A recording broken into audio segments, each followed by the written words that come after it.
नमस्कार, जनवार्तामध्ये आपल्या सगळ्यांचं स्वागत। सर्वप्रथम पाहूया ठळक बातम्या। पुणे नवरात्री महोत्सवाचे 28 सप्टेंबर रोजी उद्घाटन होणार आहे। नृत्य, कला, संगीत, गायन, वादन यांच्या मनोहारी संगम असणाऱ्या या महोत्सवाचे उद्घाटन महाराष्ट्र प्रदेश काँग्रेस कमिटीचे अध्यक्ष माणिकराव ठाकरे यांच्या हस्ते श्री गणेश कला क्रीडा रंगमंच येथे सायंकाळी 4:30 वाजता होणार आहे। यावेळी महाराष्ट्राचे पर्यावरण आणि सांस्कृतिक मंत्री संजय देवताळे, कार्यक्रमाच्या अध्यक्षस्थानी वनमंत्री डॉक्टर पतंगराव कदम आणि सहकार मंत्री हर्षवर्धन पाटील प्रमुख पाहुणे म्हणून उपस्थित राहणार आहेत। तसेच मराठी कलावंत मकरंद अनासपुरे, झाशीची राणी सिरियल्सची नायिका कृतिका, हिंदी चित्रपट अभिनेत्री तनुश्री दत्ता यांच्यासह अनेक मान्यवर उपस्थित राहणार आहे। सलग 9 दिवस चालणाऱ्या या सांस्कृतिक महोत्सवाचे यंदाचे 17वे वर्ष आहे, अशी माहिती पुणे नवरात्री महोत्सवाचे आयोजक, अध्यक्ष आणि पुणे मनपा विरोधी पक्षनेते आबा बागुल यांनी पत्रकार परिषदेत दिली। शिवदर्शन येथील श्री लक्ष्मी माता मंदिरात 28 सप्टेंबर रोजी सकाळी 7:51 विधिवत घटस्थापना केली जाईल। दरवर्षीप्रमाणे यंदाही उद्घाटन सोहळ्यात 5 व्यक्तींना श्री लक्ष्मी माता कला सांस्कृतिक पुरस्कार देऊन गौरवले जाईल, अशी माहिती आबा बागुल यांनी सांगितली। पुढे बोलताना आबा बागुल म्हणाले, यंदा पुणे नवरात्र महोत्सवाचं 17वं वर्ष आहे। 28 सप्टेंबरला सायंकाळी 5 वाजता पुणे नवरात्र महोत्सवाचं गणेश क्रीडा येथे आदरणीय माणिकराव ठाकरे, देवताळे, पतंगराव कदम, हर्षवर्धन पाटील यांच्या समेत या महोत्सवाचं उद्घाटन होणार आहे। या उद्घाटनाचं खास वैशिष्ट्य तनुश्री दत्ता सिनेतारिका येणार आहे आणि आपली झाशीची राणीतली छोटी झाशी राणी कृतिका ही या कार्यक्रमाला आवर्जून उपस्थित राहणार आहे झाशीच्या राणीच्या वेशामध्ये। या अनेक प्रोग्राम आपण पाहिले असतील तर आपण अनेक प्रोग्राम त्याच्यामध्ये आहे। यंदा लावणी महोत्सव याचं खास वैशिष्ट्य सकाळी 12 वाजल्यापासून तर रात्री 12 वाजेपर्यंत 10 अतिशय लावलेल्या लावणी संप्रदायांनी या ठिकाणी येणार आहेत। श्रीनिवास खळेंवर आपण एक आधारित कार्यक्रम इथं केलेला आहे, त्याला आवर्जून अरुण दाते, त्यानंतर अनिल मोहिले अनेक लोक मान्यवर त्यासाठी उपस्थित राहणार आहेत। यावेळेला मराठी चित्रपटातल्या आपण 4 विलनचं काम करणार आहे, 4 तारिकाचं काम करणार आहे, असे त्यांना बोलवले आणि त्यांची मुलाखत घेतली जाणार आहे।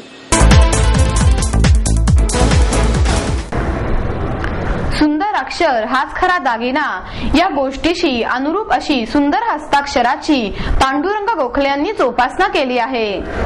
डहाणूकर कॉलनीतील तारांगण पार्क सोसायटीतील गोखले यांनी किर्लोस्कर ऑइल इंजिन कंपनीमध्ये अनेक वर्ष काम केले। इथे काम करतानाच या कलेची गोडी लागली। जवळच्या नातेवाईकांनी आणि कंपनीमधील सहकाऱ्यांनी दिलेल्या प्रेरणेच्या विश्वासातून त्यांनी एका अनोख्या अक्षर यज्ञाच्या कार्यक्रमाला सुरुवात केली। विविध शाळा आणि संस्थांच्या संपर्कात राहून त्यांनी संस्कार वर्गाच्या माध्यमातून मुलांना सुलेखनाविषयी धडे दिले। यातूनच त्यांना मुलांचा आणि समाजातील इतर विविध घटकांचा उत्तम प्रतिसाद मिळाला। त्यामुळे त्यांनी हा उपक्रम मोठ्या प्रमाणावर राबवण्याचा निर्णय घेतला। ठिकठिकाणच्या शाळांमध्ये 3री ते 10वीच्या मुलांचे हस्ताक्षर सुधारण्यासाठी त्यांनी प्रयत्न केले।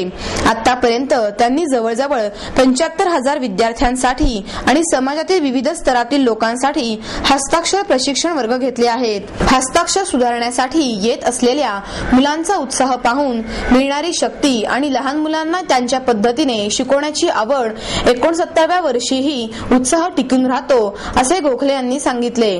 त्यांनी आजपर्यंत ज्ञानेश्वरी, दासबोध, तुकारामांचे अभंग, मनाचे श्लोक, गीत रामायण, श्री भगवद्गीता यांसारखे अनेक ग्रंथ स्वअक्षरात लिहिले आहेत।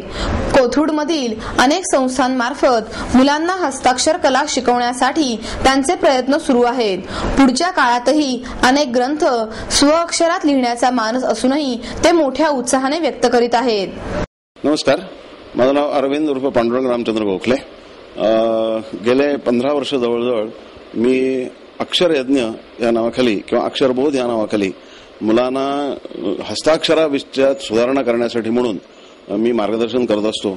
महाराष्ट्रामध्ये, संपूर्ण महाराष्ट्रामध्ये फिरतो आणि जवळजवळ 75,000 मुलांना मी आतापर्यंत मार्गदर्शन केलेलं आहे. पुण्यातल्या जवळजवळ 35 शाळांमधले मुलं माझ्याकडे शिकायला येतात आणि 9 सालापासून विशेषतः मी कोर्स बसवलेले आहेत. म्हणजे 1ली ते 10वीच्या मुलांसाठी वेगवेगळ्या इयत्तांसाठी कोर्स बसवलेले आहेत आणि शुल्क घेऊन मी क्लास करतो. शिवाय स्वयंसेवी संस्थांमधनं जाऊन मी विनामूल्य मार्गदर्शन करत असतो. ह्या संबंधामध्ये माझ्या ह्या हस्ताक्षराच्या मुलांना प्रेरणा मिळावी या उद्देशाने मी काही ग्रंथांचं लेखन केलेलं आहे.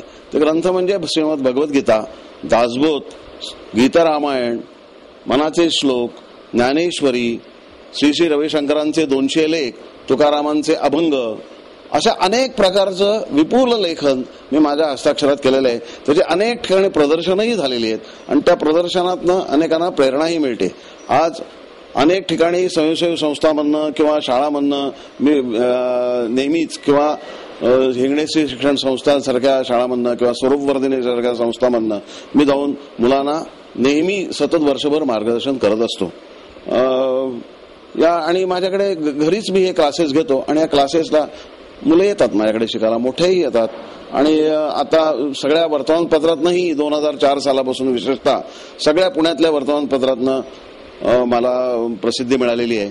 पुण्याच्या बाहेरही नाशिक, धुळं, जळगाव, लोकमतच्या माध्यमातून सुद्धा माझी 2 शिबिरं नाशिकला झालेली आहेत आणि अनेक ठिकाणी आणि अखिल भारतीय स्तरावर सुद्धा हा माझा हस्ताक्षर पोहोचलेला आहे. याचं कारण असं आहे की संपूर्ण हिंदी पट्ट्यातून मी पत्र रूपाने विद्यार्थ्यांना मार्गदर्शन करत असतो, हस्ताक्षराचं मार्गदर्शन करत असतो.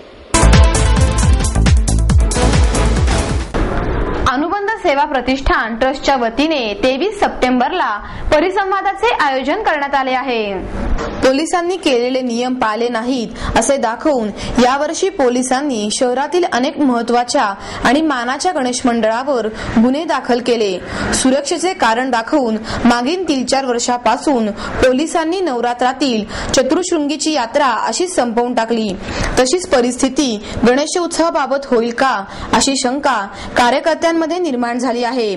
याच विषयावर परिसंवादाचे आयोजन केले असल्याची माहिती अनुबंध सेवा प्रतिष्ठानचे अध्यक्ष अशोक जाधव यांनी पत्रकार परिषदेत सांगितली. यावेळी कार्याध्यक्ष प्रकाश ढमढरे, कार्यवाह चंद्रशेखर भागवत उपस्थित होते.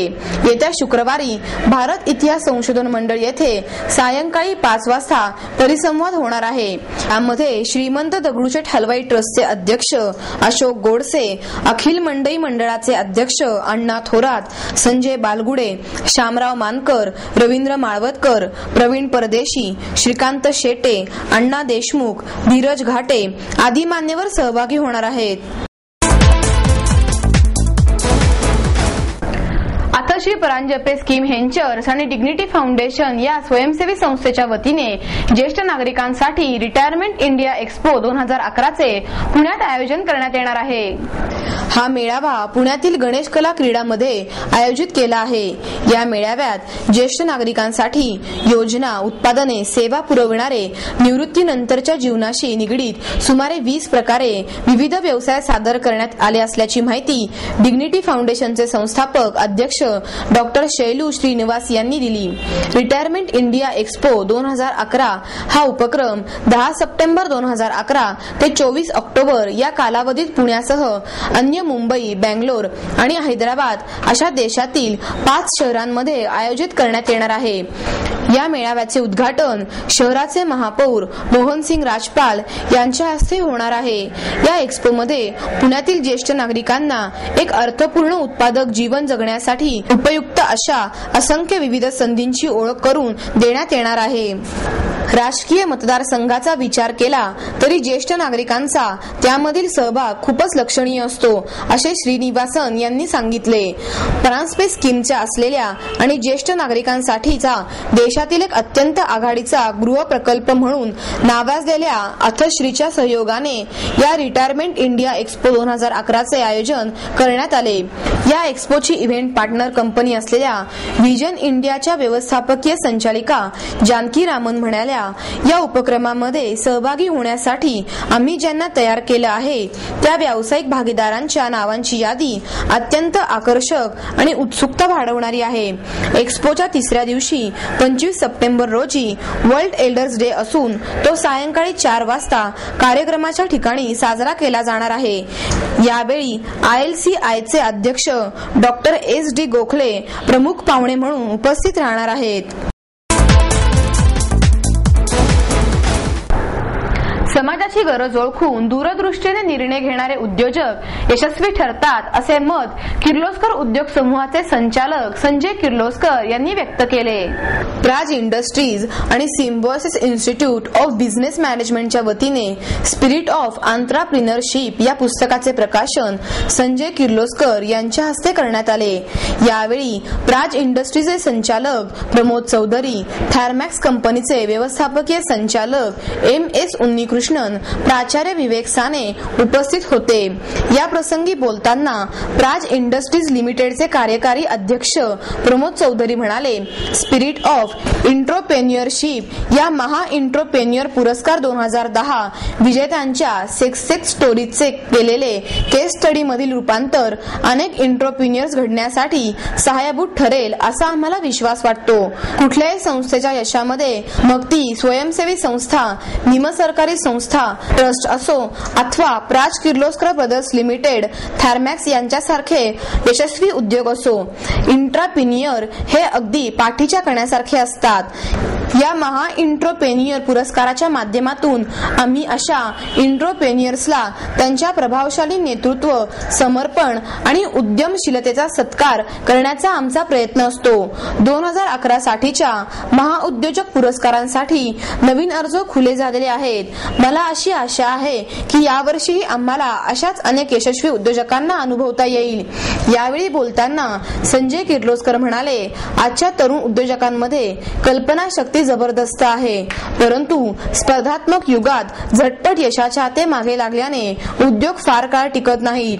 यशस्वी उद्योग उभारण्यासाठी केवळ चांगल्या योजनांचीच नव्हे तर समाजाची गरज ओळखणेही आवश्यक असते. डॉक्टर नानासाहेब पुरोळेकर यांच्या 114व्या जयंतीनिमित्त मॅगसेसच्या पुरस्कार विजेत्या निलेमा मिश्रा यांच्या व्याख्यानाचे आयोजन करण्यात आले. यावेळी सकाळचे अध्यक्ष प्रतापराव पवार आणि कार्यकारी संपादक नवनीत देशपांडे उपस्थित होते. निलेमा मिश्रा यांच्या समान मन घडवण्यातील स्वयंसेवी संस्थांची भूमिका या विषयावर व्याख्यानाचे आयोजन करण्यात आले. यावेळी बोलताना मिश्रा म्हणाल्या, समाजकार्य करण्यासाठी इतरांच्या मार्गदर्शनाची नव्हे तर भावना, संवेदना, कर्तव्याची जाणीव या गोष्टींची गरज असते. लोकांचे दुःख पाहून स्वतःला होणारे दुःख दूर करणे ही माझी गरज असते. त्यातून माझे काम उभे राहते. लोकांना सुधारण्यासाठी वेगळा कार्यक्रम होण्यापेक्षा तुमचे कामामागचे हेतू, कृती हेच जास्त महत्वाचे ठरते. हृदयापासून निघालेले शब्द, त्याला कृतीतून मिळालेली झळाळी यामुळे मिश्रा यांनी सहज सुंदर संवाद साधत सामाजिक कामाची प्रेरणा उपस्थितांच्या मनात जागविली. समाजासाठी काही केले पाहिजे याची जाणीव वयाच्या 13व्या वर्षी झाली अशी आठवण सांगत त्या म्हणाल्या, त्या वयात काम करण्यासाठी संस्था असते ही गोष्ट मला माहीतच नव्हती. केवळ लोकांसाठी काम करण्याची तळमळ होती. महाराष्ट्र प्रदेश युवक काँग्रेस कमिटीच्या अध्यक्षपदी विश्वजित कदम यांची निवड झाल्याबद्दल काँग्रेस भवन येथे कार्यकर्त्यांनी जल्लोष केला. पुणे शहर काँग्रेस कमिटीच्या वतीने काँग्रेस भवन येथे पेढे वाटून फटाक्यांची आतषबाजी आणि देशभक्तीपर गीते स्पीकरवर लावून कदम यांची निवड झाल्याबद्दल आनंद उत्सव साजरा करण्यात आला. काँग्रेस भवनाला पक्षाचे तिरंगी झेंडे लावण्यात आले. सोनिया गांधी, राहुल गांधी यांच्या जिंदाबादच्या घोषणा देण्यात आल्या. यावेळी काँग्रेसचे चिटणीस बाबू शेख, नगरसेवक अविनाश बागवे, राहुल म्हस्के, साहिल केदारी, हर्षवर्धन मानकर, प्रशांत भिलारे, विकास लांडगे, जया किराड, सुहास रानवडे आदी कार्यकर्ते यावेळी उपस्थित होते.